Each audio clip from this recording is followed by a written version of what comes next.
a leeros un capítulo de un libro que me apasiona, tiene 500 versículos. No, es broma, solamente tiene 17. Y es un libro que me apasiona y ahora te diré por qué, ¿no? Es el capítulo 1 del libro de Jonás. Y antes de entrar en la palabra, no sé, las profesoras de escuela dominical se han ido, ¿verdad? No hay ninguna aquí. No queda ninguna, queda Giselle, ¿verdad? Y Sonia, claro que sí, pues decirlo, es que no puedo ver, no tengo... Y levantamos la mano. Y quiero decir algo que sentí esta mañana orando antes de venir y preparando, terminando de meditar en este mensaje. Quiero deciros algo a los maestros de escuela dominical de niños, y es algo muy sencillo que sentía de parte de Dios, y es entregarles el corazón a los niños. Darles el corazón. O sea, no darles solamente enseñanza, impartirles lo de Dios, el corazón de Jesús.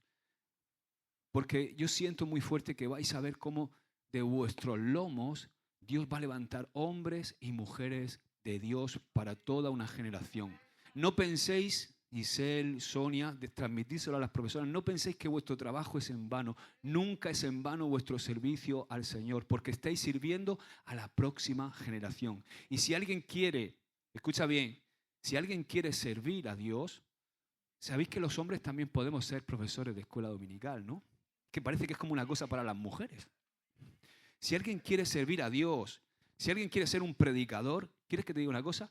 La mejor formación que puedes tener es la escuela para los niños. ¿Por qué? Porque conoces toda la Biblia. ¿Verdad? Se repasan todas las historias de la Biblia. Ahora, dicho esto, y digo amén a esto, no, igual que a Ernesto y a Dailín también se lo digo, seguid trabajando, dale vuestro corazón a los jóvenes y de vuestros lomos van a salir nuevas generaciones, nuevos hombres y mujeres de Dios. Amén. Dan un aplauso al Señor. Ahora, ¿por qué digo todo esto? Bueno, lo digo porque recuerdo cómo yo, por primera vez, conocí a Jonás. Y fue en la escuelita de los niños, en la iglesia. Cuando apenas tenía 8 o 9 años, fue la primera vez que yo conocí a este personaje, a este profeta de la Biblia. Jonás, incluso en la escuela dominical de niños, cuando yo era pequeño, tenía una canción que decía algo así como: ay, ay, Jonás, ¿por qué a Nínive no vas? No puedes esconderte de Dios, no puedes esconderte de Dios. Y bueno, y de eso quiero predicar hoy. Jonás, capítulo 1, versículo 1, dice así, dice: y vino palabra del Señor a Jonás, hijo de Amitai, diciendo, o sea, aquí Dios le va a pedir a Jonás, bueno, que predique en Nínive, ¿no? Dice el verso 2, levántate y ve a Nínive, aquella gran ciudad, y pregona contra ella, porque ha subido su maldad delante de mí. ¡Wow!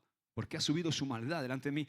Para que a Dios le agote la maldad de alguien, es porque la maldad es muy grande. Y así era en el caso de la ciudad de Nínive.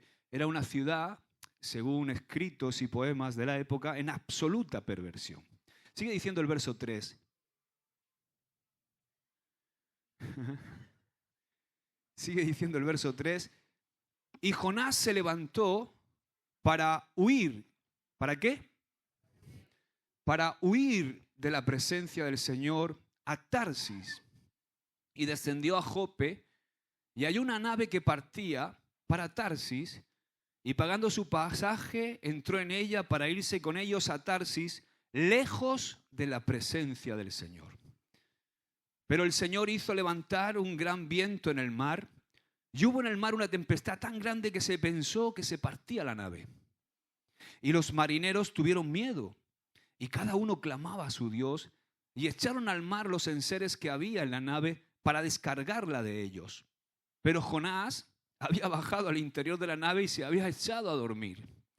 Y el patrón de la nave, el capitán, se le acercó y le dijo: ¿qué tienes, dormilón? Levántate y clama a tu Dios, quizá Él tendrá compasión de nosotros y no pereceremos.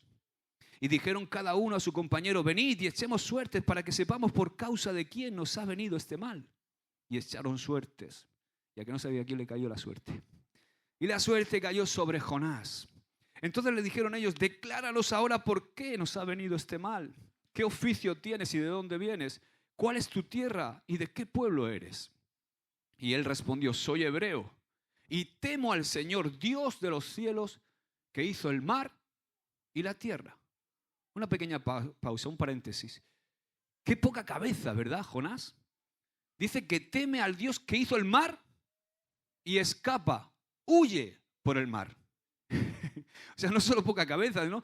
Poco sentido común. ¿Cómo puedes huir del Dios que hizo el mar echándote al mar? Es interesante, ¿verdad? Sigue diciendo el verso 10. Y aquellos hombres temieron sobremanera y le dijeron, ¿por qué has hecho esto? Porque ellos sabían que huía de la presencia del Señor, pues Él se lo había declarado.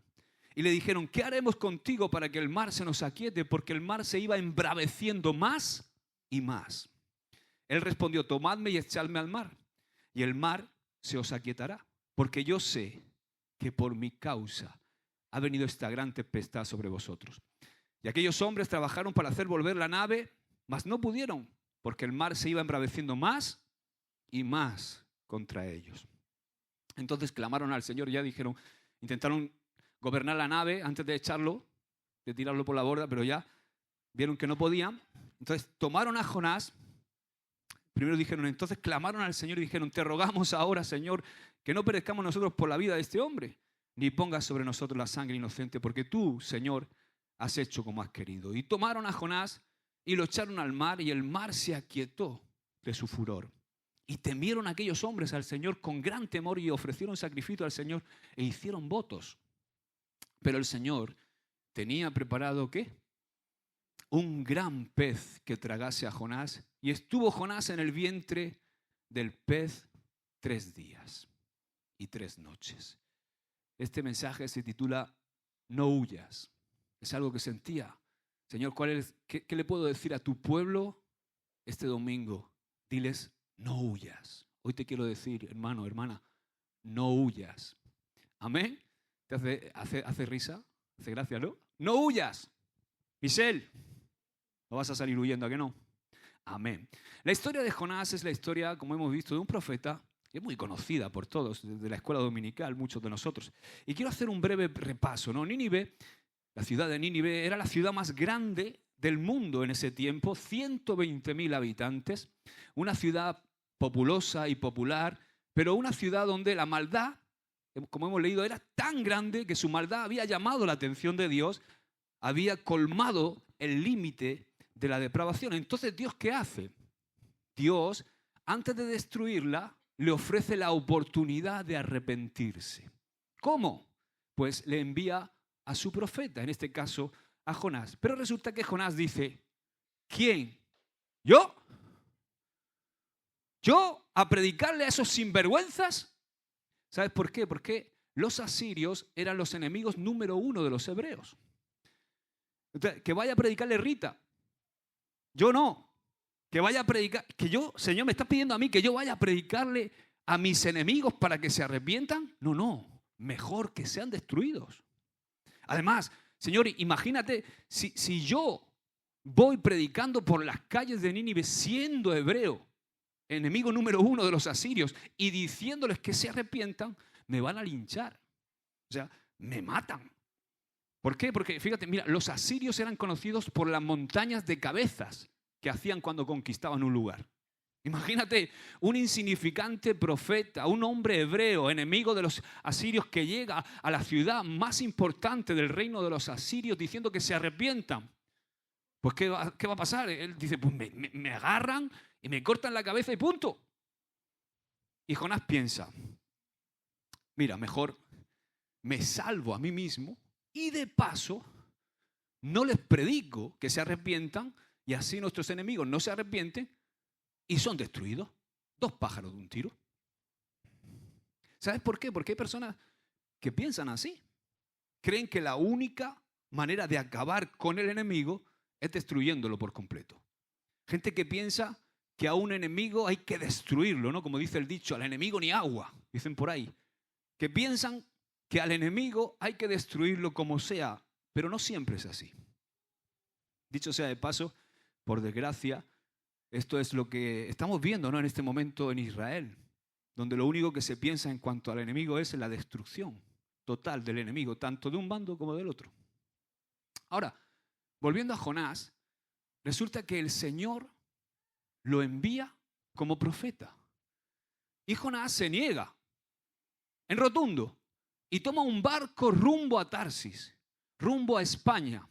La zona de España, Tarsis, era la zona de Huelva, de Cádiz, que era donde vivían los tartesios. O sea, él toma dirección al oeste. O sea, si tú ves el mapa, Dios lo manda al este y él se va al oeste. Justo al lado contrario, es la definición más exacta de huir. Tú ves un león que está ahí y tú ¿para dónde vas? ¿Para el león? No, la dirección contraria, ¿no? Ahora, yo quiero hacer una pequeña reflexión antes de entrar en los 3 puntitos que vamos a ver hoy. Esta reflexión tiene que ver con cómo contamos nuestra historia. ¿Cómo contamos nuestra historia? ¿Por qué? La historia de Jonás está escrita después de que pasara. Y cuando a veces recordamos historias en nuestra vida, una vez que ya han pasado, incluso las historias que han sido trágicas o que han sido momentos muy complicados de nuestra vida, las contamos incluso riéndonos. ¿No te ha pasado? Yo, por ejemplo, me hace gracia cuando mi mujer empieza a contar una historia. ¿Puedo? Cuando mi mujer empieza a contar la historia de cuando en Galicia, porque sus primas veraneaban en Galicia, se fueron a bañarse y entonces la ría baja. Cuando baja la marea, entonces se hace una playa preciosa. Y ellas se fueron allí con sus toallitas, las 3, ¡pum! Y se pusieron en la arena ahí a tomar el sol como los cangrejos, vuelta y vuelta, como las tostadas. Y cuando subió la marea, se dieron cuenta que estaban en una isla. Había subido el mar por todos lados y estaban rodeadas. Y dice, ¿cómo salimos de aquí? A nado. Muy bien, pues a nado. Y entonces resulta que un barquico, ella dice que era un transatlántico, pero mi mujer exagera siempre. Claro, y estaban nadando y venía un barco con la proa y que nos pilla el barco. Y dice, cuanto más nadaba, más lejos estaba la playa. ¿No? Y lo pasaron fatal, llegaron amarillas, verdes, tenían 12 o 13 añitos las primas, y llegaron, y yo cuando lo oigo contar eso, nos partimos de risa, ella lo cuenta riéndose. Ahora, en ese momento, no creo que estuvieran riéndose los dos, ¿verdad? ¿Y cuántas veces contamos historias que nos han pasado, que son cosas, momentos difíciles de nuestra vida? Yo recuerdo también un momento que lo cuento de una manera jocosa, pero que me pudo costar la vida. Sí, por 1 centímetro me hubiera costado la vida. Entonces, cuando pasamos por ciertas dificultades, cuando las recordamos cuando ya han pasado, las recordamos sin la tensión del momento. Pero cuando la estamos viviendo, los sentimientos son completamente distintos. No son causa de risa, precisamente. Entonces, a lo que voy es que una cosa es contar una historia cuando ya pasó. Esto es importante para lo que quiero enseñar hoy, escúchame. Una cosa es contar una historia cuando ya pasó y otra cosa es contar una historia cuando la estamos viviendo. Cuando estamos viviendo la historia, en ese momento los sentimientos que tenemos muchas veces son terribles. Entonces cuando, por ejemplo, tú escuchas el relato de personas que nos están contando lo que están atravesando en ese momento, lo que están viviendo, aún no hay suficiente distancia para tener la tranquilidad y la mesura para decir, bueno, ahora puedo evaluar mi vida, ahora puedo entender por qué estoy atravesando o por qué atravesé eso. ¿Entendemos, verdad? Entonces, ¿qué quiero decir con esto? Escucha bien, nunca cuentes tu historia cuando la estés viviendo. Deja pasar tiempo. Jonás primero vivió y después lo contó. Dejemos pasar tiempo porque aparentemente lo que tú ahora estás viviendo puede ser algo muy difícil, puede ser algo muy complicado, puede parecer un desastre, pero posiblemente se convierta en una historia de victoria o en una historia de bendición. ¿Amén? Imaginaos por un momento la cruz, cuando Jesús es crucificado. Ahora poneros en los pies y en el pellejo de Pedro, de Juan, de sus discípulos que habían caminado con él durante 3 años y medio. Ese momento de la crucifixión, si Pedro lo cuenta en ese momento, ¿qué hubiera contado? Nuestro Señor, nuestro Maestro, iba a reinar. Y todos íbamos a reinar con Él. Él decía que venía con su reino.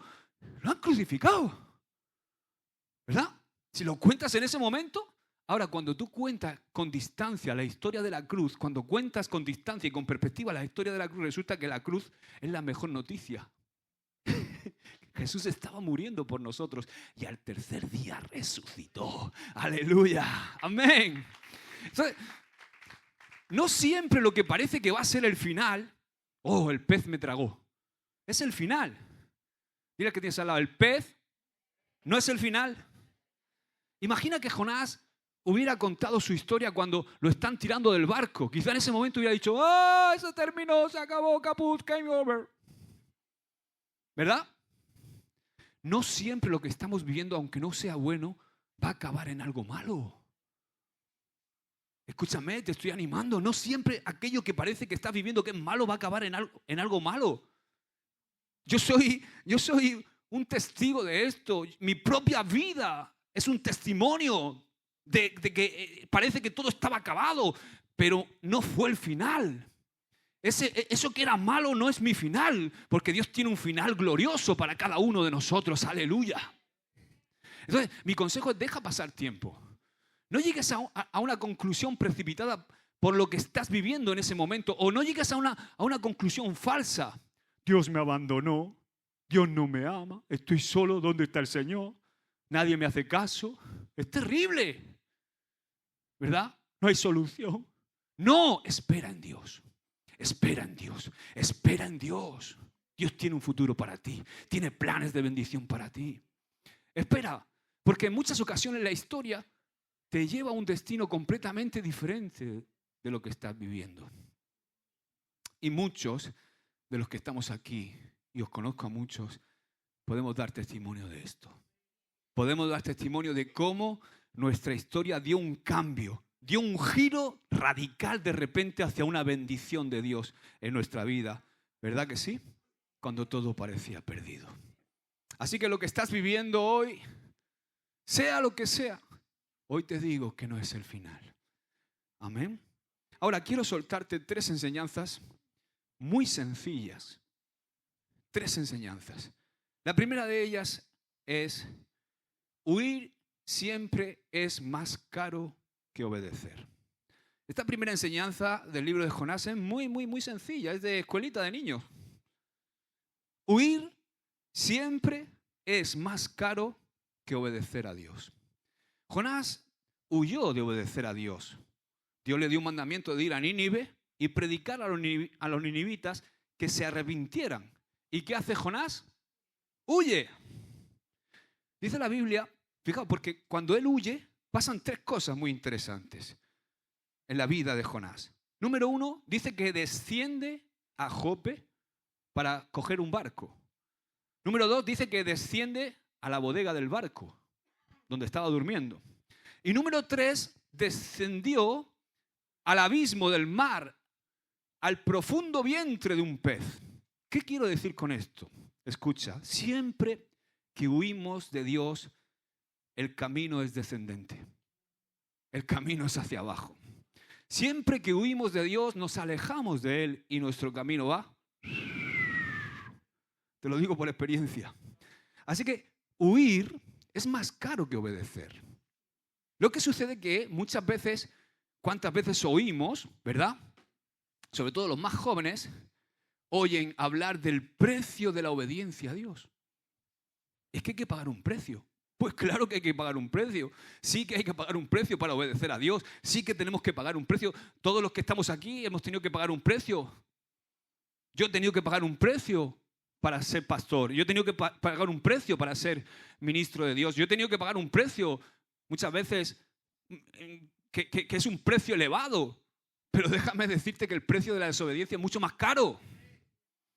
La desobediencia tiene un precio muchísimo mayor que el precio de servir a Dios. Pero ¿qué pasa? Que nuestro enemigo hace que nosotros pongamos el foco en el precio de obedecer a Dios y pensamos lo siguiente. Y decimos, uy, madre mía, es que si obedezco a Dios me voy a perder esto, me voy a perder lo otro. Es que si soy fiel a lo que la palabra de Dios dice, voy a tener que dejar de disfrutar de los placeres de esta vida. Aparentemente parece eso. O así nos lo pinta nuestro enemigo, el enemigo de nuestras almas. Pero lo que nuestro enemigo nunca nos dice es que el precio que él nos va a cobrar por desobedecer a Dios es mucho mayor. Nunca. Él no te lo va a decir.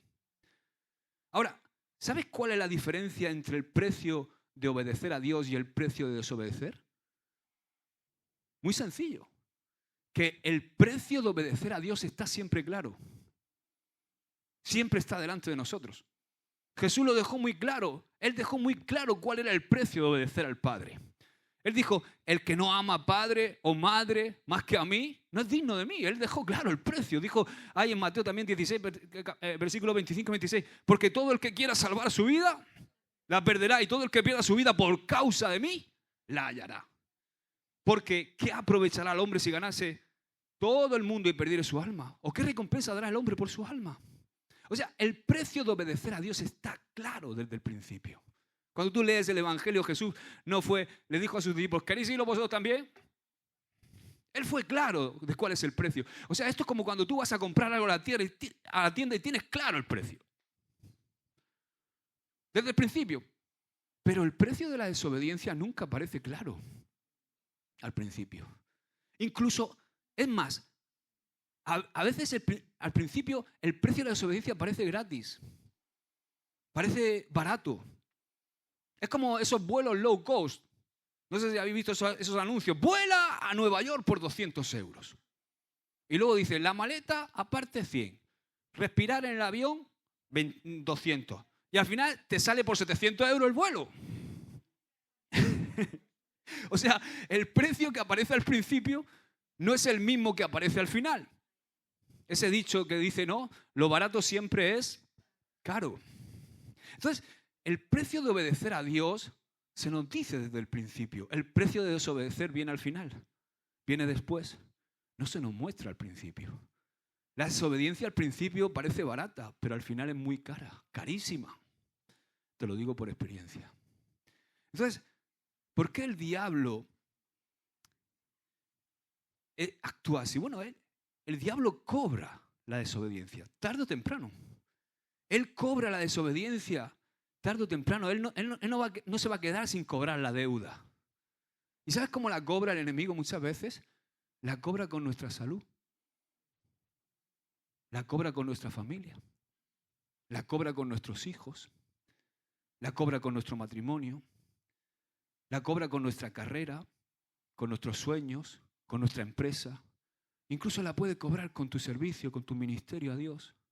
Se lo cobra porque el diablo cobra, ya te digo yo que cobra.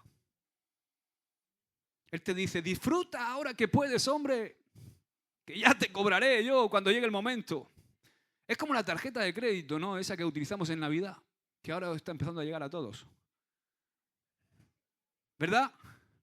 La tarjeta de crédito, la bolsa llena, pero luego llega el recibo. Vaya que sí llega el recibo. Y así es la desobediencia. Nos muestra, de alguna manera, Satanás, el diablo, nuestro enemigo, lo que nos muestra es el beneficio inmediato. Nos muestra el placer inmediato. Porque si desobedecemos, pensamos que podemos disfrutar de algunas cosas de la vida. Oh, es que me voy a perder esto, me voy a perder lo otro. Es que si voy a la iglesia, es que si voy al retiro de hombres, ¡wow!, me voy a perder esto, me voy a perder lo otro. Es que si invierto aquí para que mi hijo vaya a esto de los adolescentes, pues es que fastidio, es que voy a perder economía, es que voy a perder lo otro. Y pensamos así, o pensamos, si miento en esto, puedo conseguir lo que quiero. Pero ¿sabes qué? Al final vas a pagar la vergüenza de ser descubierto. Yo he visto esto tantas veces. Por ejemplo, hay personas que soñaban con tener una buena familia, pero resulta que están en una adicción. Me ha pasado con cabezas de familia. Hombres que soñaban con tener una familia en Dios, una buena familia, pero resulta que estaban enganchados en la droga. Y decirme a mí como pastor y decirme, yo sé que Dios me va a ayudar, pero tío, si estás consumiendo cocaína o igual con otras adicciones, estás viendo que su familia se está desmoronando y él te está diciendo, Dios me va a ayudar. Tío, pero si estás enganchado a la pornografía, si estás enganchado a la ludopatía, Si estás enganchado al alcoholismo, ¿cómo puedes tener una adicción y pensar que eso no tiene consecuencias para tu familia? ¿Cómo se puede estar tan engañado? ¿Por qué sucede esto? Porque caer en una adicción es más fácil, es más agradable y más placentero que luchar contra ella. Entonces al principio parece que no pasa nada. Hace un tiempo estuve tratando a un hombre, gloria a Dios, está súper bien y su familia restaurada, hace años ya. Y yo empecé a tirar del hilo con él, a ministrarle, digo, ¿qué te pasa? Mi familia no va, no chuta, mis hijos, no sé qué pasa en mi hogar, mi mujer cada vez está más lejos, la siento más lejos de mí. ¿Pero por qué? No sé, es que mi mujer no me satisface, mi mujer no sé cuánto, no sé quinto, mi matrimonio se desmorona. Bueno, ¿y qué? Y empiezo a tirar del hilo. No, claro, estoy enganchado a la pornografía. ¿Y cómo quieres que tu familia vaya bien? ¿Cómo tú puedes llegar a ser tan iluso de pensar que esa adicción no va a afectar tu hogar? Que no va a afectar tu matrimonio, que no va a afectar tus hijos. Tú eres la cabeza, estás abriendo la puerta para que el enemigo os coma. Pero ¿qué pasa? Que al principio parece que no pasa nada. Y tú te metes ahí al aseo a ver porno, porque a lo mejor tu mujer te rechaza ese día, porque las mujeres tienen un mal día de vez en cuando. Hola. No son robots, son personas que necesitan sentirse amadas y que son muy diferentes a los hombres, que tenemos que entender. Por eso la Biblia nos habla tanto de cómo tenemos que tratar a nuestras esposas. Hola, hombres. ¿Ha venido algún hombre hoy? Pero y también pensamos, vaya, pequé en esto y no pasa nada, no pasa nada. Tú sales de ahí del tema y tú ves todo normal. Pero no está normal. Está pasando algo en lo espiritual, en tu hogar. Y tus hijos tendrán problemas más adelante. Y tu matrimonio se deteriora. Porque eso te pudre los sesos, te mata lentamente. Y llega un momento en que ya no te satisface tu esposa, pero es que no te satisface nada. Y entras en una depresión y en una espiral descendente y vas como Jonás, para abajo. ¿Por qué? Porque pensamos que no pasa nada, pero la factura llega. Llega el recibo de la visa, oro. ¿Cuántos hombres pierden su familia por no pagar el precio de obedecer a Dios? Esto es algo sobre lo que Dios nos llamó la atención la semana pasada, ¿verdad? Con la palabra de nuestro pastor Juan Carlos. Tenemos que levantarnos los hombres ya, hombre. Y ser hombre de Dios. Hombres. Hay un déficit de masculinidad en la iglesia.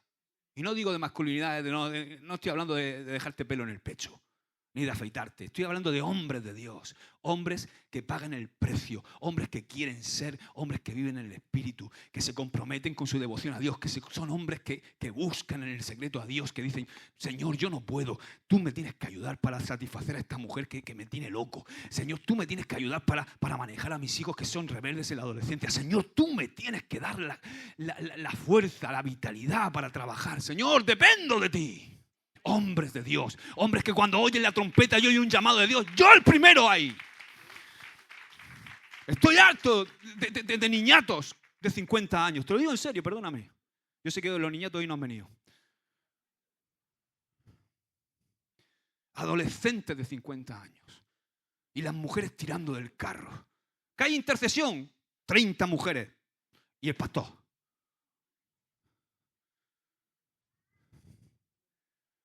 No, es que no puedo, es que estoy trabajando, entiéndeme.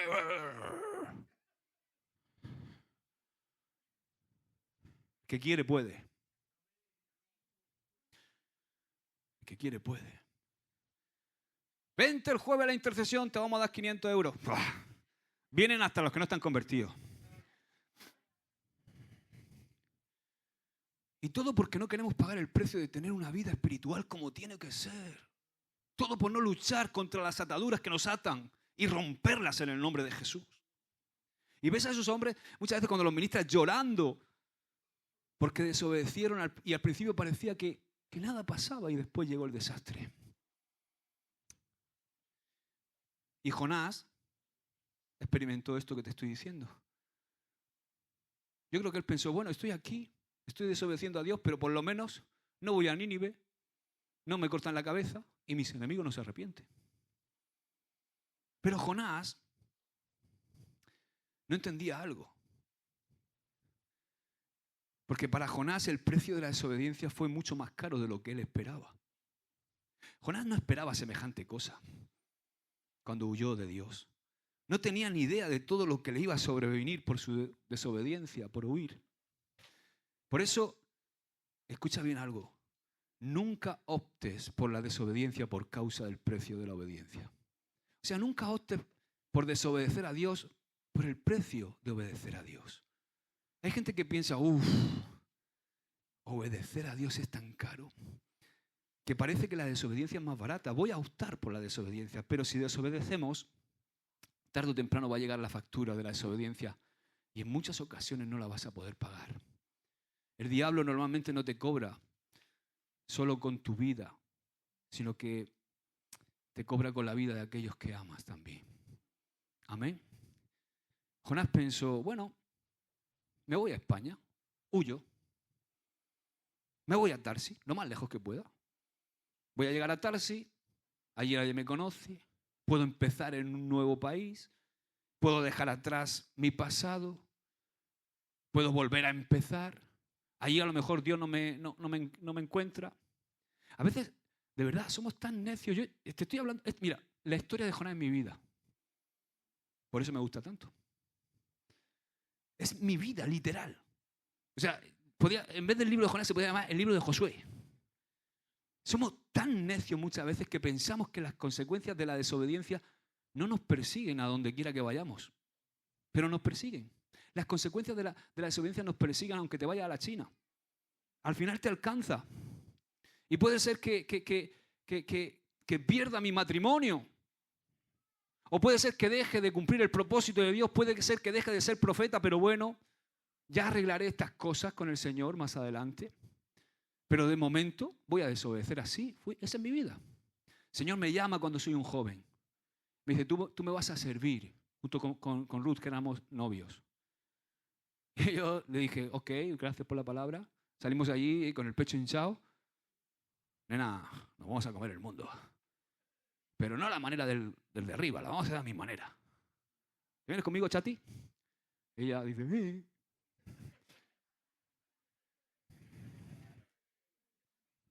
Y entonces el Señor me dijo, por aquí es el camino. Y yo dije,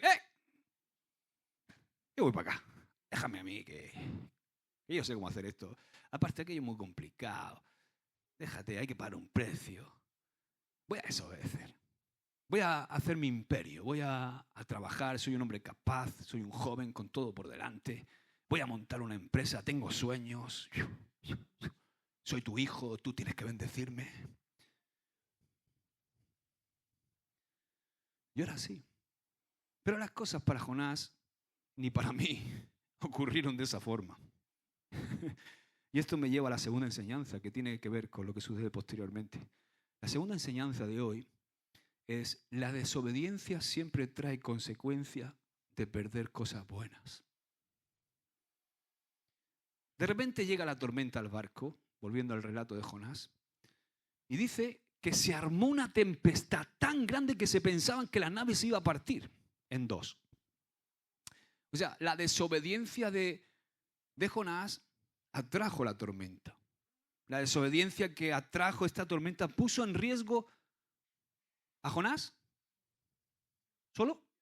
No. Esto es interesante porque la tormenta, la desobediencia que atrajo la tormenta puso en riesgo a todos los que estaban en el barco. No solo a Jonás. ¿Sabes que hay gente en tu barco?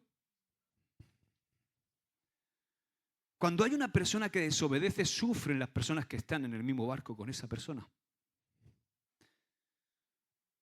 El barco puede ser tu familia, puede ser tu negocio, puede ser tu ministerio, tu servicio. Una desobediencia produce una tormenta que afecta a todos los que están en el mismo barco que tú. ¿Pero qué hicieron entonces estos ante la tormenta? Pues hicieron los pasos que se hacían en cuanto a seguridad naval en esos casos, y es bajar el peso del barco. había que aligerar el peso del barco para intentar gobernar la nave. Entonces comenzaron a aligerar el barco, comenzaron a tirar las mercancías, echaron fuera la carga extra, entre comillas, ¿para qué? Para aligerar el barco y así poder gobernarlo. Ahora, es importante saber una cosa. Se tiraba del barco lo que no era imprescindible para sobrevivir. Pero nunca, never, nunca se tiraba del barco lo que era imprescindible para sobrevivir. Por ejemplo, si tenían un tonel de agua, no tiraban el tonel de agua, lo guardaban y se guardaban los víveres básicos para sobrevivir. Se tiraba la carga que no era necesaria. ¿Entendéis, verdad? Eso era el protocolo en seguridad naval. Sin embargo, a pesar de que tiraron del barco todo lo que no era necesario, seguían sin poder gobernar la nave.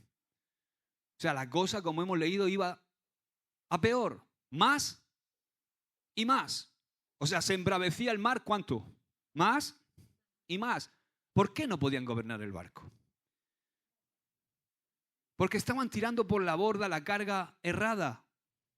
La causa de la tempestad seguía dentro del barco. Se estaban equivocando en lo que estaban tirando por la borda. Escucha bien esto, porque muchas veces en la vida, cuando estamos en situaciones que se nos complican y tememos y entramos en pánico, y a lo mejor hay momentos en nuestra vida donde tenemos que hacer cambios, hay personas que tiran por la borda lo que no deben. Hola. Intentan aligerar haciendo cambios en su vida, tomando decisiones, me voy aquí, me voy acá, voy a coger este trabajo, ahora voy a coger lo otro, ahora voy a hacer esto, ahora voy a hacer lo otro, dejo esto, agarro lo otro. Pero el problema es que hay personas que tiran por la borda el barril de agua. Tiran por la borda justo aquello que les va a dar vida en medio de la situación que están atravesando. Escúchame bien, nunca tiremos la carga de supervivencia. ¿Qué quiero decir con esto? Nunca tires de tu tormenta las cosas de Dios. Nunca tires de tu tormenta las cosas de Dios. Nunca tires de tu tormenta las cosas de Dios.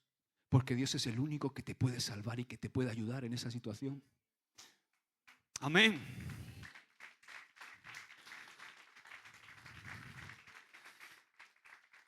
A ver, Josué, tradúceme esto. Creo que lo he entendido. ¡Ay! Estoy pasando, pastor, por una crisis económica. Ahora voy a tener que buscarme 2 trabajos. Y voy a tener que dejar de congregarme. Interesante. ¿Cuánta sabiduría, hermano? ¿Y qué hacemos? Tiramos por la borda lo que nos puede dar vida. Después, cuando vengan los problemas, pídele de rodillas a tu trabajo que te salve. Después, cuando tus hijos estén rebeldes porque no le has dedicado el tiempo que tienes que dedicarle, porque no te han visto siendo un hombre de Dios, una mujer de Dios, fieles en las cosas de Dios, sin soltar nunca las cosas de Dios, después le pides de rodillas a tu trabajo y a tus cosas que te salven. No podemos tirar lo que nos da vida por la borda. No podemos tirar en los momentos difíciles por la borda lo que nos da vida. Porque esa decisión es una decisión fatal para nuestra vida. Y no solamente para nuestra vida, también para nuestra familia, nuestro hogar. Escúchame, hombre, cabeza de familia, escucha esto que te estoy diciendo, es importante. Tenemos que encontrar el balance. También las mujeres que estáis caminando al lado nuestro. A mí no me gusta decir eso de que detrás de un gran hombre hay una gran mujer. Yo creo que es al lado de un gran hombre hay una gran mujer. Amén. Tirar las cosas celestiales para conservar las cosas terrenales siempre es un error. Si tú tiras las cosas celestiales por conservar algo terrenal, error. Jesús dijo, el que quiere guardar su vida, la perderá. Por eso, yendo a lo natural, por ejemplo, si yo como padre o como madre tiro por la borda el tiempo con mis hijos, tiro por la borda el tiempo con mi esposa, tiro por la borda el tiempo con mi familia, que está aquí también, mis suegros, mis padres, para ganar más dinero, va a acabar siempre siendo un error. ¿Por qué? Porque quizá le voy a dar muchas cosas materiales, pero no le voy a dar lo más importante a mis hijos. Primero ejemplo y después que ellos puedan estar conmigo compartiendo su vida. ¿Qué pasa? Que en el presente no parece un error. Estoy ganando más dinero. ¿Por qué? Porque ves el fruto inmediato. Puedes comprarle más ropa, puedes comprarle 5 pares de zapatillas. Pero cuando nuestros hijos llegan a la adolescencia decimos, ¿qué ha pasado? ¿Qué le pasa? ¿Por qué, Señor? Por favor, no tires las cosas de Dios por la borda si quieres salvar una cosa terrenal. La mejor forma de salvar las cosas terrenales es estar conectados a Dios. Es que no tengo tiempo, pastor, es que tú, entiéndeme, no, porque, pues escúchame, si no tienes tiempo, lo único que no tienes que tirar es tu tiempo con Dios. Oye, ¿por qué no tiras tu tiempo en la tele? ¿Por qué no tiras tu tiempo de internet? ¿Por qué no tiras tu tiempo de redes sociales? ¿Por qué no tiras ese tiempo que cada uno de nosotros sabemos que se nos van en tonterías que no sirven para nada productivo en nuestras vidas? ¿Está hablando el Señor hoy? Mira, 3 cosas que no puedes tirar. No tires tu devoción con Dios. No tires tu tiempo con Dios. No lo tires. No tires tu tiempo de servir a Dios. ¿Cuántos hermanos empiezan queriendo servir a Dios y acaban sin hacer nada? Sirviendo a Egipto, haciendo ladrillos para el mundo. No tires tu tiempo de adorar a Dios junto a tus hermanos. Ven y congrégate. Es importante. No tires ese tiempo. Porque si haces esto estarás tirando la carga de supervivencia y eso es una irresponsabilidad por tu parte y por la mía. ¿Amén? Y no puedes decir amén de ahí. Aleluya. Entonces, cuando hagamos cambios en nuestra vida, tenemos que tener claro qué es lo que Dios nos está pidiendo y qué es lo que tenemos que tirar y lo que no. Esta es una gran lección que hay aquí escondida en el libro de Jonás. La desobediencia siempre viene con una consecuencia. Tiramos cosas que amamos y queremos y que son buenas. Y perder esas cosas muchas veces es terrible. Muchas veces entramos en problemas económicos por desobedecer principios bíblicos. Principios bíblicos. Yo no entendía, ¿por qué me va tan mal económicamente con un buen trabajo? Con un buen sueldo. Bueno, pues era porque no diezmaba. Y yo lo tuve que descubrir. Porque eso es una revelación. Era porque no era fiel en mis ofrendas. Yo digo, pero ¿qué soy yo? ¿Para qué va a necesitar el Señor mi dinero? Si es que lo necesita soy yo. No entiendo el principio bíblico. O otras cosas, ¿no? Al principio no se nota, tú no diezmas o tú no ofrendas en tu economía o tú no tienes bien tu economía porque tienes por ahí un montón de púas, un montón de cosas, eres un irresponsable a la hora de manejar tu economía y al principio parece que no se nota. Pero el pago de la desobediencia no es inmediato, como hemos dicho, sino que viene después. Entonces, cuando desobedecemos un principio bíblico, sea en lo económico, sea en una relación de pareja, sea en el cuidado de nuestros hijos, sea en nuestro trabajo, sea en nuestro ministerio, tarde o temprano, se nos pasa la factura de desobedecer el principio bíblico. Por ejemplo, engañar para prosperar va a tener consecuencias tarde o temprano.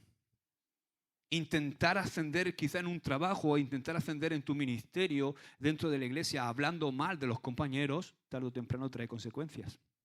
Robar, eludir impuestos, trae consecuencias.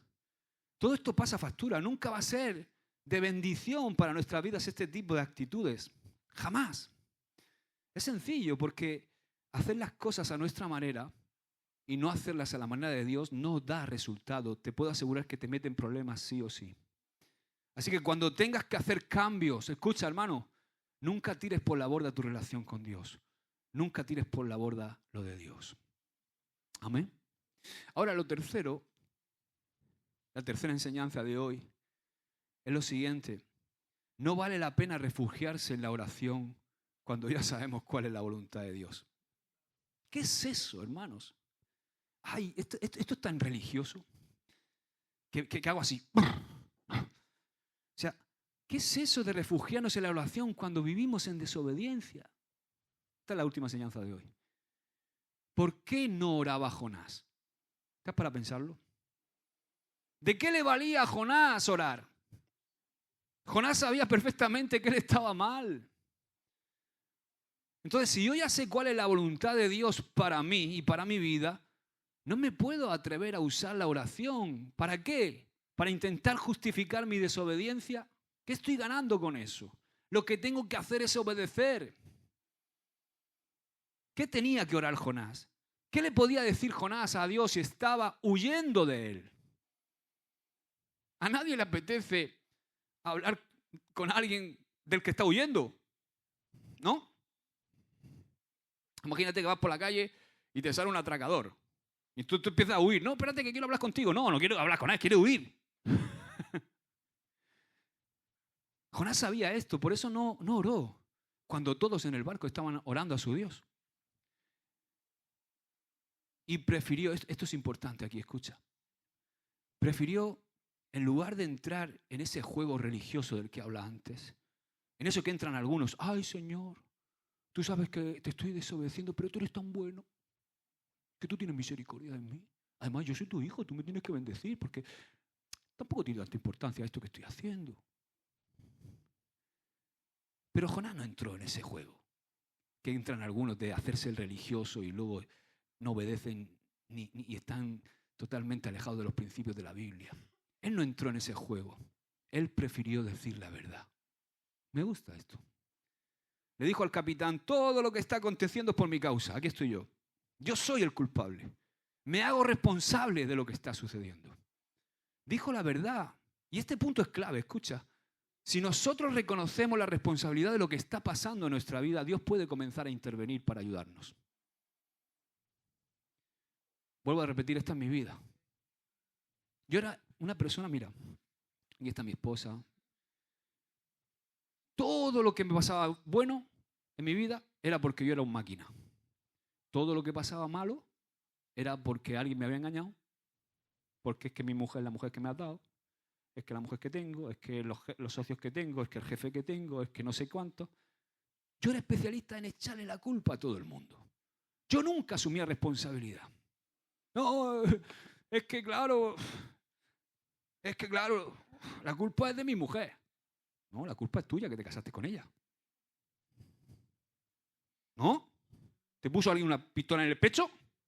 Fuiste voluntariamente, ¿no?, a casarte con ella. ¿Por qué le echas la culpa a tu mujer si fuiste tú quien la elegiste? Fuiste tú quien tomó esa decisión. ¿Era la de Dios? Pues sí, ya es la de Dios. Ya no. Ya es sí o sí.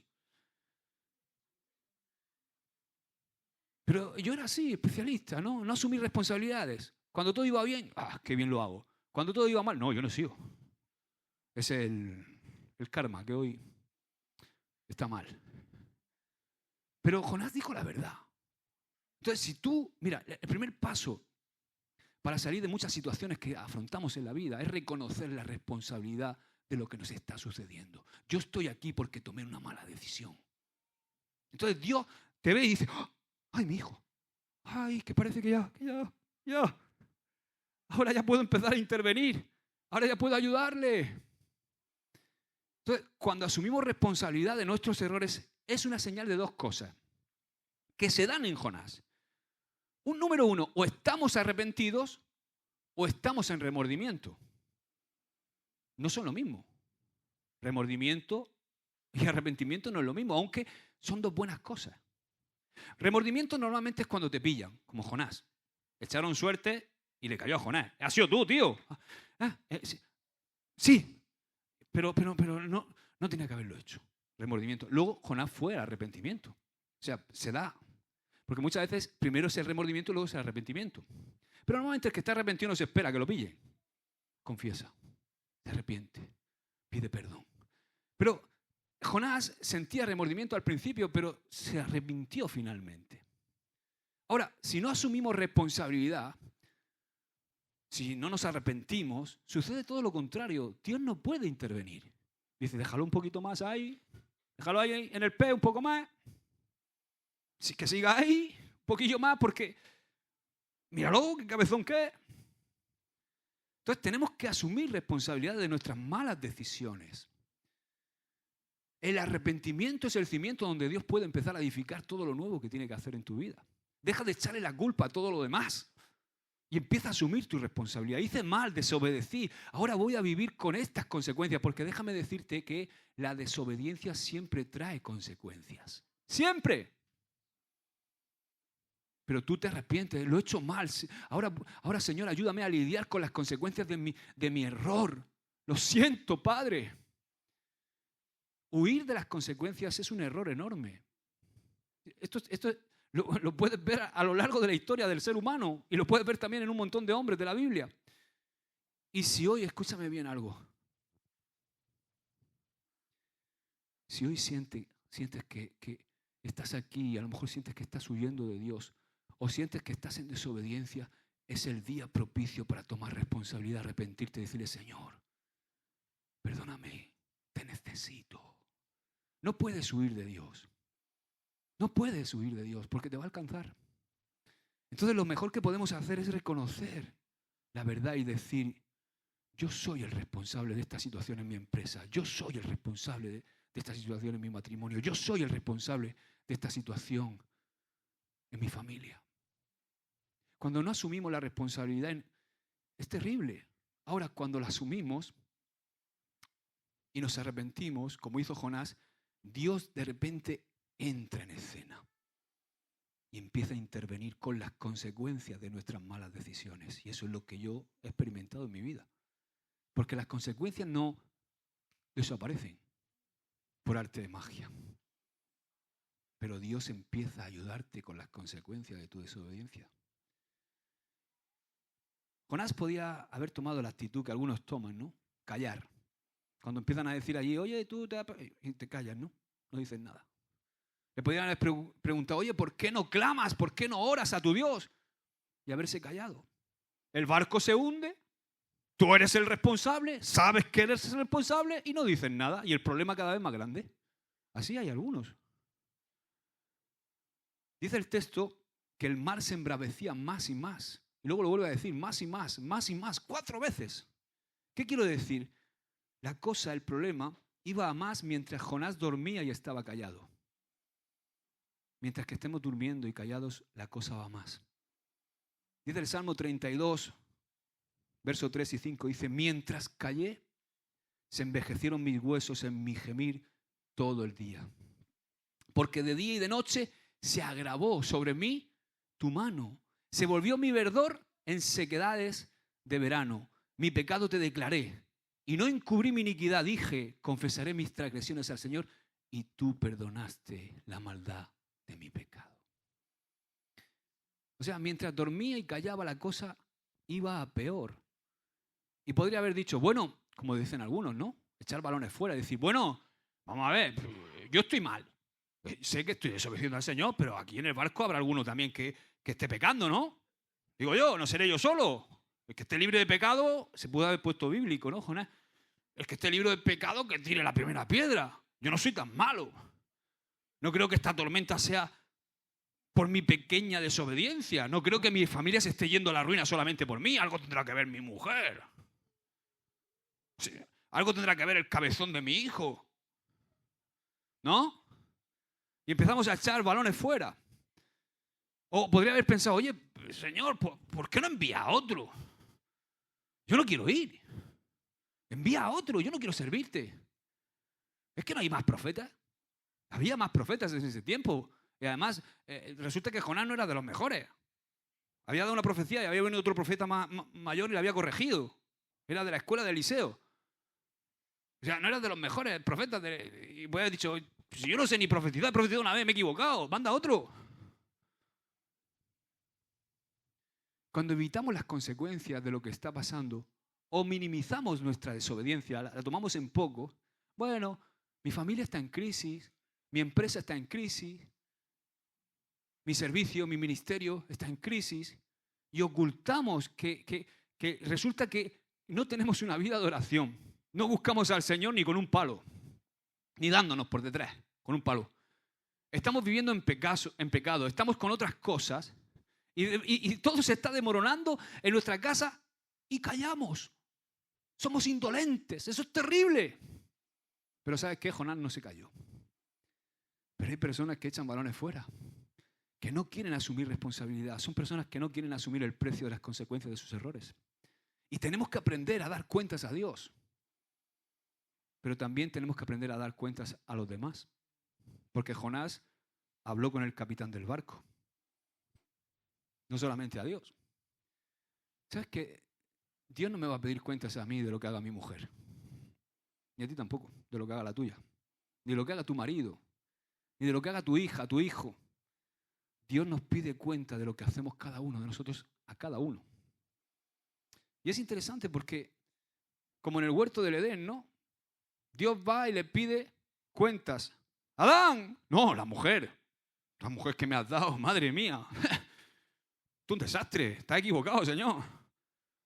Entonces el Señor dice, Eva, no, la serpiente que yo, ¿qué va?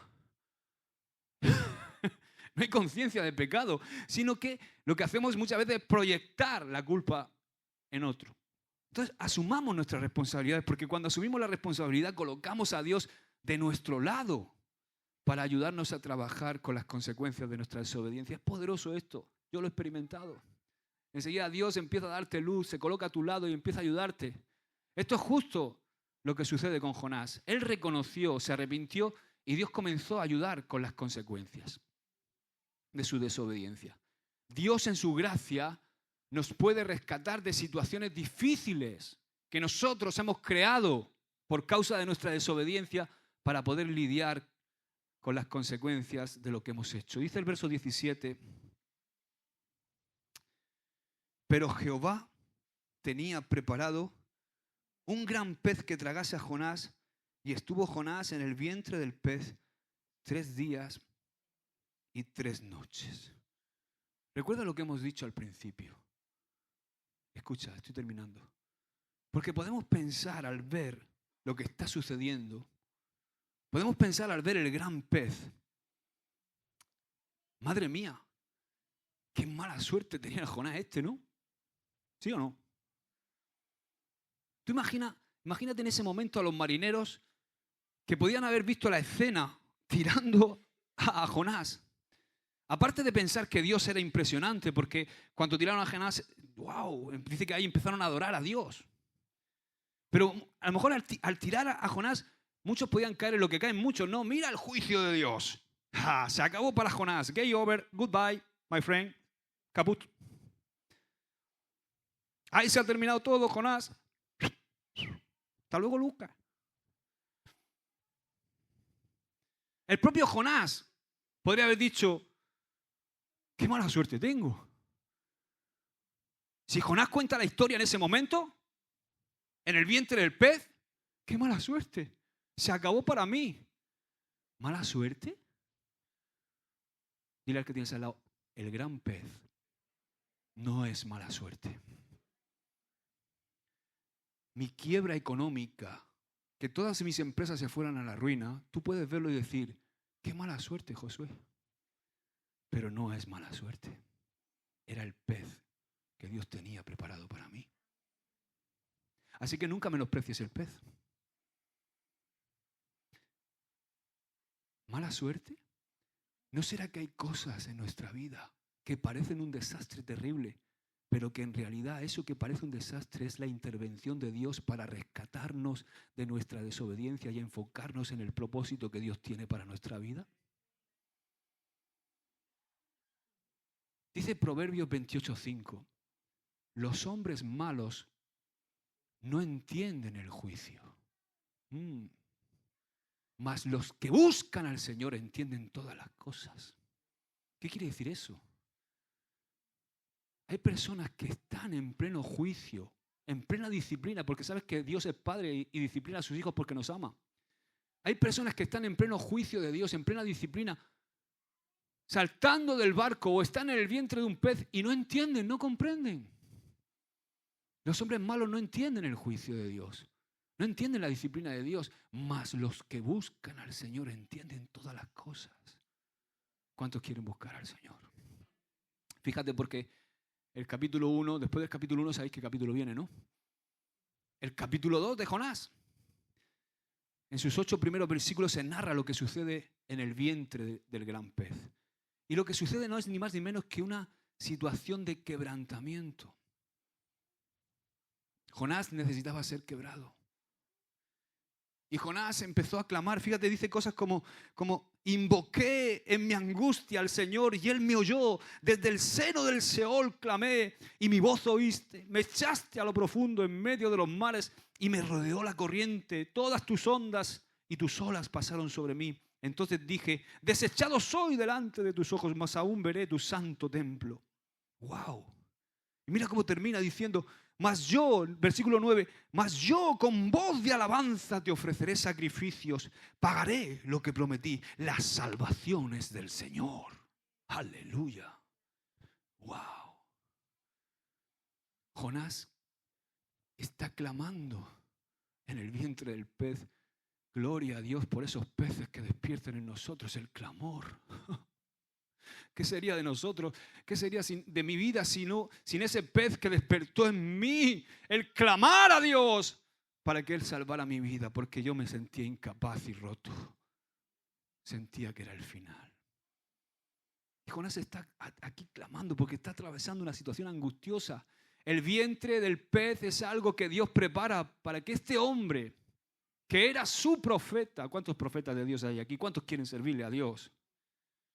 Fijaos que era un profeta que conocía a Dios tanto como para saber que Dios iba a perdonar a Nínive, pero no para saber que no se puede huir de Dios. Entonces Dios manda un pez y en ese pez Jonás lo pasa tan mal que comienza a clamar y a decir esto que hemos leído. Mas yo con voz de alabanza te ofreceré sacrificios, pagaré lo que prometí, las salvaciones del Señor.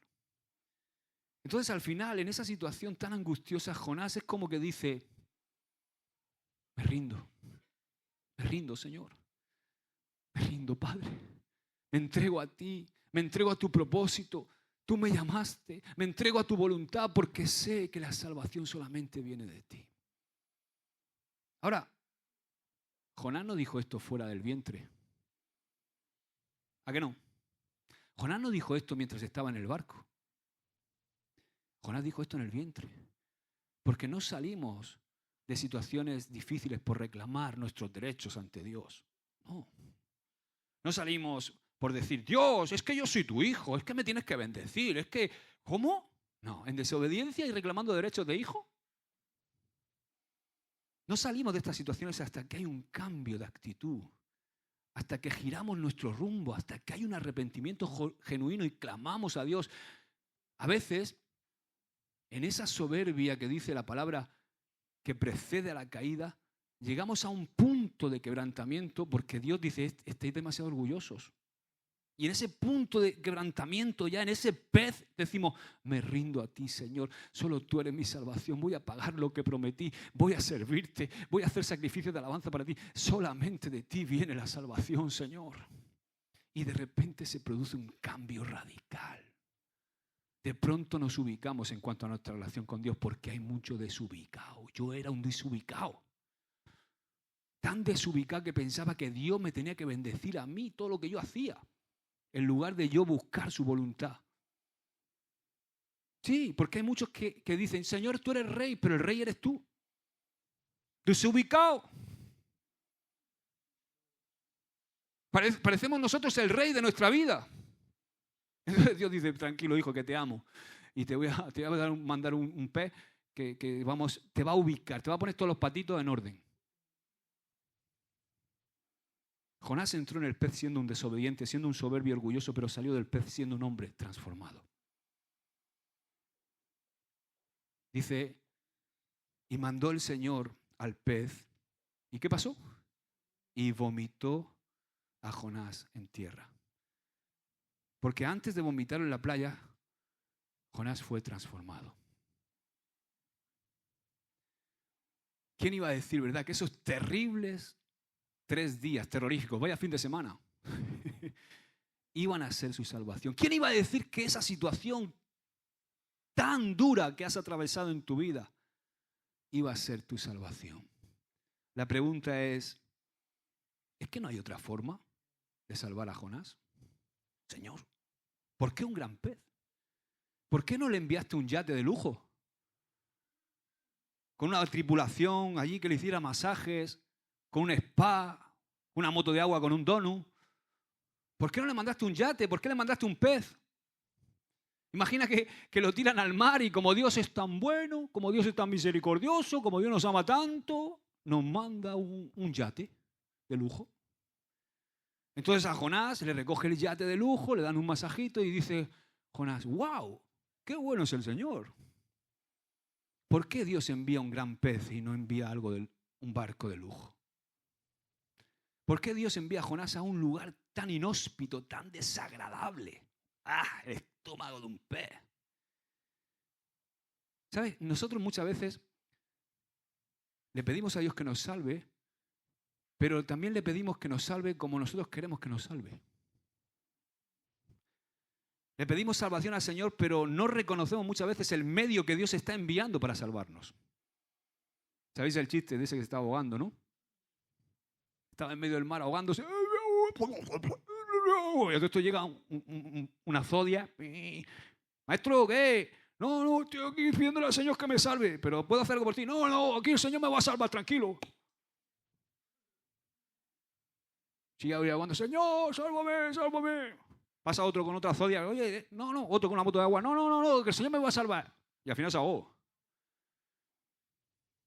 Porque estaba esperando que el Señor lo salvara. Y cuando llega al cielo, dice el Señor, hola, hijo. Dice, ¿por qué no me has salvado? Dice, muchacho, si te he mandado 2 motos de agua y una zodia. Ya, pero yo es que pensaba que me iba a salvar, yo qué sé. Iba a aparecer un ángel caminando por encima del agua y que me ibas a rescatar y que me iba a recoger, yo qué sé.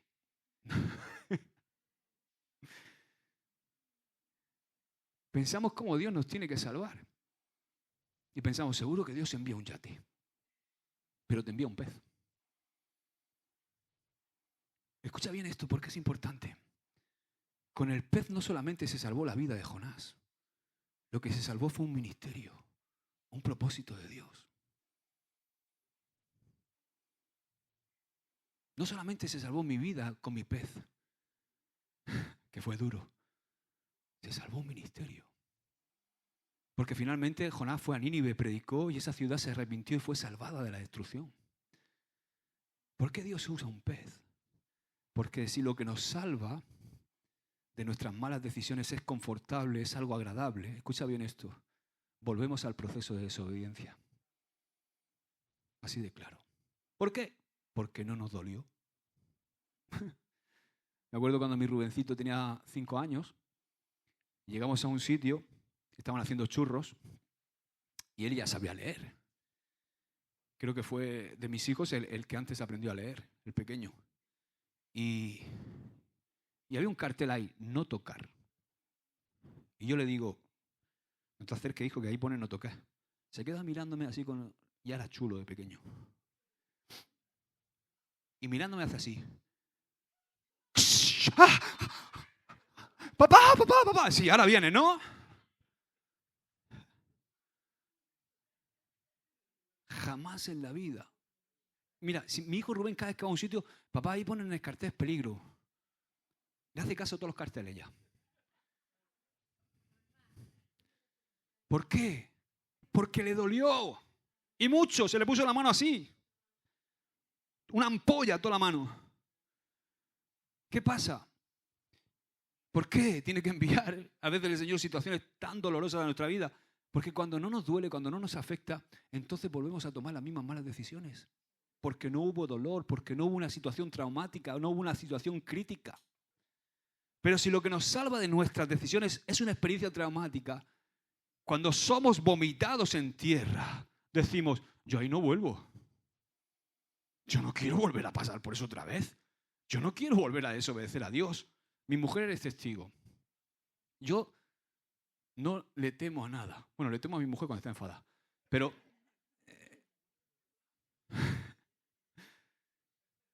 no le temo a nada. Lo que más temo en mi vida es estar fuera de la voluntad de Dios. Porque me he quemado tanto fuera de la voluntad de Dios. Es lo que más temo en mi vida. El propósito de Dios cuando nos salva no solamente es salvarnos a nosotros. Lo que quiere es que volvamos y que digamos, ya no queremos volver a nuestra vieja vida. Ya no quiero mis viejas ataduras. Ya no quiero mis viejos vicios. Ya no quiero volver a ese estilo de vida pecaminoso. No quiero volver a ser esa misma persona. Lo que Dios quiere es que digamos, no vuelvo atrás por nada del mundo. Por eso en muchas ocasiones el vehículo que Dios usa para el cambio no es para nada agradable. Y por eso muchas veces nuestro pecado tiene que tener consecuencias punitivas, tiene que tener consecuencias disciplinarias. Lo siento, tiene que haber una disciplina. Muchas veces creemos, y esto es un pensamiento, creemos que llegamos al Señor y ya no vamos a cosechar lo malo que hemos sembrado durante años. Me ha pasado esto. Llegamos al Señor y pensamos que todo lo que hemos cosechado un montón de años mal y pensamos que eso que no vamos a cosechar todo eso. Pero eso no es así. O sea, tu mujer no te va a comer a besos. ¡Ay, mi Ramón! ¿Qué? Si has estado 20 años maltratándola. Aunque ahora te hayas convertido y hayas cambiado. Tendrás que empezar a sembrar bien. Todavía tienes que cosechar lo que sembraste mal. Ten paciencia. Sigue cosechando bien, sembrando bien y vas a cosechar tarde o temprano. Pero hay una consecuencia. Cuando yo llego al Señor, llego con una quiebra económica terrible, partido en dos, con un montón de pufo. Y yo llego al Señor, pero no, Hacienda dice, no, pero aquí está este que debe. Hay una consecuencia de la desobediencia. Ahora Dios está con nosotros. ¿Y cuántas veces queremos evitar las consecuencias disciplinarias a nuestros seres queridos, verdad? Por ejemplo, a nuestros hijos. Pero a lo mejor nuestros hijos tienen que pasar por un pez. Queremos evitar las consecuencias, pero si le evitamos las consecuencias no van a aprender, no van a madurar. Y seguramente vamos a tener más problemas luego.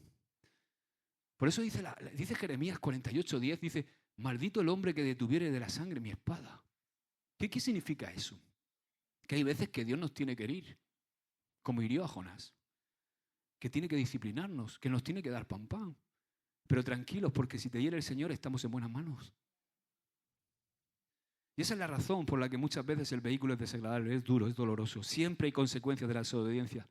Pero si nos arrepentimos, Dios va a estar con nosotros en las consecuencias.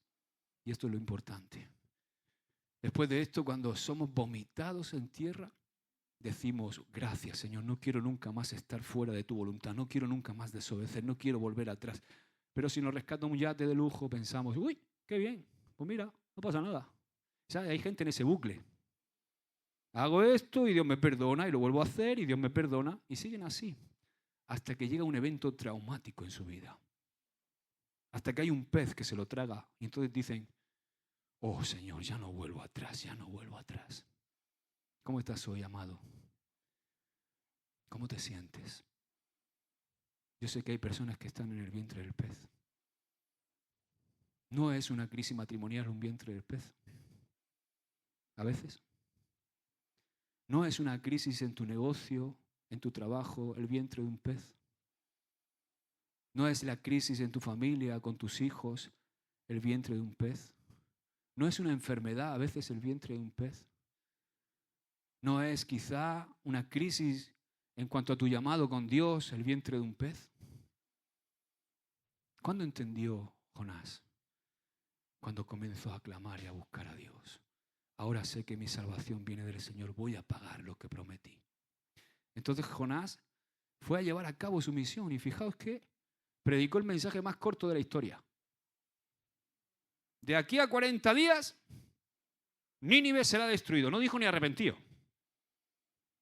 De aquí a 40 días, Nínive será destruida y se convierte en todo. 120.000. Y siempre hablamos de los 3.000 de Pedro. 120.000. Se pusieron a ayunar y en cilicio hasta las vacas. Pueden leerlo ahí. Dios perdona a los ninivitas y Jonás se enfada con Dios por perdonarlos. Ya sabía yo, dice el verso 2 del capítulo 4, ya sabía yo que tú eres clemente, piadoso, tardo para enojarte y de gran misericordia y que te arrepientes del mal. Ya sabía yo que tú lo ibas a perdonar. Ahora, ¿cómo puede ser? ¿Por qué los ninivitas le hicieron caso a un profeta hebreo que eran sus enemigos? ¿Estás para pensar eso? ¿Cómo es esto? Y además predicando con desgana. Predicando un mensaje corto y un mensaje que no quería que se arrepintieran. ¿Te imaginas predicar un mensaje a alguien, hablarle a un compañero de trabajo o de estudios? Bueno, sí, pero no te conviertas. A lo mejor se convierte. Porque esa táctica en ventas es muy buena. Yo cuando estaba en ventas me decían los clientes, dice, tío, tengo que ir detrás de ti, parece que no me quieres vender. Y te compraban más. Bueno, puede ser una estrategia, ¿no? Hacerse deseable, no ahogar a la gente con el evangelio muchas veces. ¿Por qué? ¿Por qué le hacen caso los ninivitas a un profeta hebreo? ¿Sabes por qué? ¿Quieres que te lo diga? Esto es poderoso. Porque el Dios que adoraban los ninivitas era el Dios pez. Hola. ¡Wow! ¿Qué quiere decir esto? Que cuando vieron salir a un hombre de un gran pez, pensaron, ¡ah! Este es el profeta de nuestro Dios. Fijaos las vueltas de cómo Dios usa todo para cumplir su propósito. Quiero decirte algo, hermano. Tu pez, tu propósito traumático, o sea, ese proceso que estás pasando, ese pez que te tragó, puede ser lo que te conecte con la gente que tienes que salvar. Hola. Aquello que vino a matarte, a comerte, cuando tú te arrepientes y Dios te saca de esa situación, es el arma que tú empuñas para ayudar a otros que pasan por lo mismo que tú. Al final el propósito que Dios tenía con Jonás se cumplió. Escucha, ya termino con esto. El propósito de Dios no era tan solo que a Jonás le fuera bien en la vida. Porque a veces pensamos que ese es el propósito de Dios para nuestra vida. El Señor está aquí para que me vaya bien a mí. El propósito de Dios no era Jonás. Hola, escucha. El propósito de Dios no era Jonás. El propósito de Dios eran 120.000 personas que iban a perderse si no se arrepentían. El propósito de Dios no es Jonás. El propósito de Dios es salvar a los 120.000 de Nínive. O sea, que el propósito de Dios no es Jonás. El propósito de Dios no es evitarnos a nosotros los grandes peces. El propósito de Dios no es un asunto de nuestra obediencia o de nuestra desobediencia. El propósito de Dios tiene que ver con que nosotros, que somos la iglesia del Señor, nosotros que conocemos a Dios, si somos desobedientes, van a haber personas, sea en nuestro barco, nuestra familia, o sea en nuestra ciudad, que se van a perder eternamente. Hola, es nuestra responsabilidad. Lo que aquí estaba en juego es la salvación de un montón de personas. Y lo que está en juego en nuestra vida es la salvación de tu barco, de tu casa. Y la salvación de una ciudad, que es la ciudad donde Dios te ha puesto. Por eso cuando hablamos de cómo ser mejores discípulos, tenemos que entender que hay personas que se están jugando la eternidad alrededor nuestro. Empezando por nuestra casa, empezando por nuestra familia. Tenemos que obedecer a Dios, tenemos que vivir una vida correcta, tenemos que vivir una vida de devoción, tenemos que estar llenos de la presencia de Dios, tenemos que decir, no vuelvo atrás. ¿Para qué? Para que cuando la gente te vea, cuando la gente vea a ti, te vea a ti hermano, te vea a ti hermana, vean una mujer, vean un hombre de un calibre, de un testimonio, que anhelen conocer a Cristo. E incluso cuando, mira, si eso se da, aunque prediques un mensaje corto y mal como Jonás, la gente va a venir a Cristo. ¿Sabes por qué? Porque tú estuviste en el mismo pez en el que ellos están y sabes cómo se sale de ahí. Aleluya. Dan un aplauso al Señor. Amén. Amén. Aarón, Dios quiere llevar a cabo su propósito a través de ti, a través de ti. A través de ti, a través de ti, a través de ti, a través de ti. Dios quiere llevar a cabo su propósito a través de nosotros. Y por eso Dios necesita hombres y mujeres que digan, no quiero volver atrás, no quiero volver al pez, no quiero volver a estar en el vientre de ese pez. Y además quiero ayudar a muchos que están en el vientre del pez a salir de ahí. Amén. Ponte de pie. Aleluya. Cierra tus ojos ahí. Oh, Señor. Te pido por favor que cierres tus ojitos. Quiero terminar con 2 desafíos para nosotros esta mañana. Oh,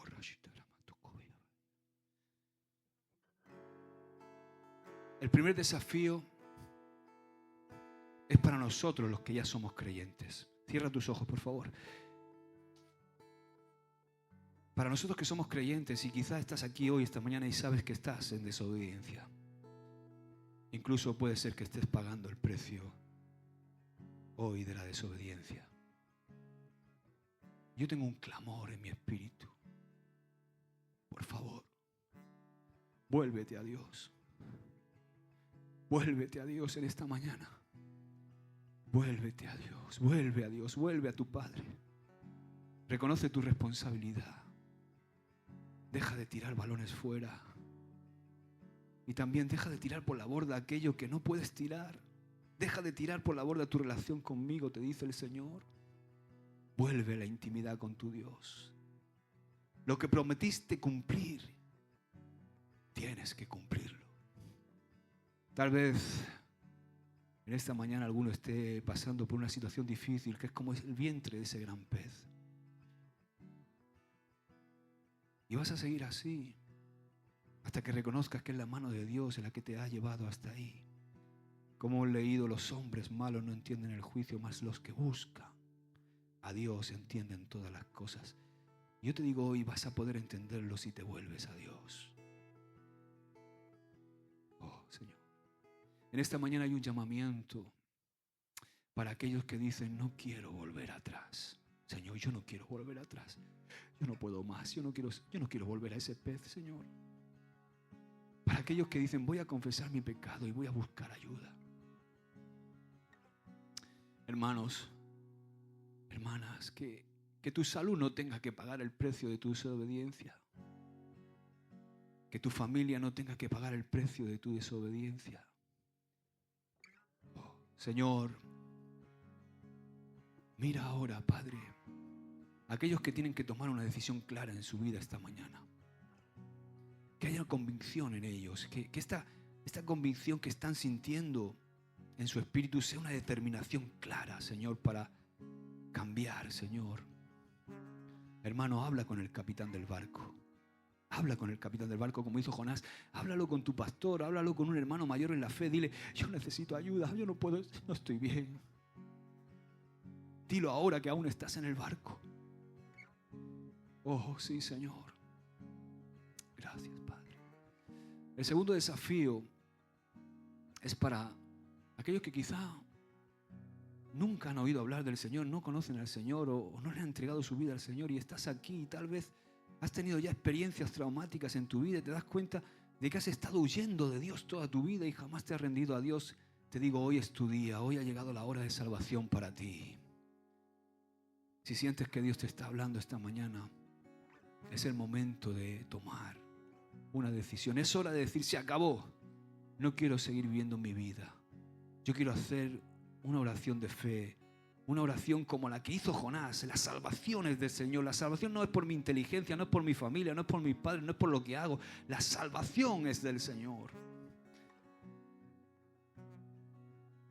Hay un momento cuando, fijaos que a Jesús le pidieron que señales y él dijo, solo una señal os voy a dar.